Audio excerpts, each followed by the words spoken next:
জাতির প্রয়োজনে জেনারেল ওসমানীর জীবনী সবার কাছে ছড়িয়ে দেওয়া প্রয়োজন বলে মন্তব্য করেছেন প্রাথমিক ও গণশিক্ষা মন্ত্রণালয়ের উপদেষ্টা অধ্যাপক ডক্টর বিধান রঞ্জন রায় পোদ্দার।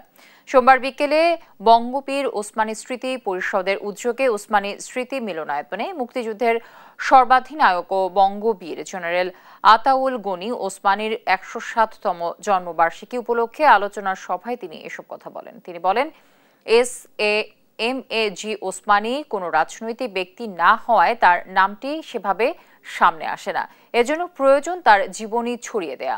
আলোচনা সভায় বক্তারা জেনারেল ওসমানীর জীবনী পাঠ্য বইয়ে সংযুক্ত এবং রাষ্ট্রীয়ভাবে তার জন্ম ও মৃত্যুবার্ষিকী পালনের দাবি জানান।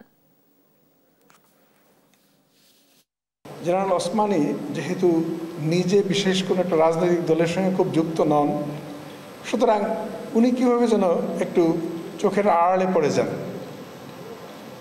এবং আমি মনে করি আমাদের জাতির প্রয়োজনেই, ওসমানীর প্রয়োজনে নয়, আমাদের জাতির প্রয়োজনেই এমন একজন বীরকে আমাদের হাইলাইট করা দরকার। কারণ আমাদের দেশে তো এই ধরনের মানুষের খুব অভাব।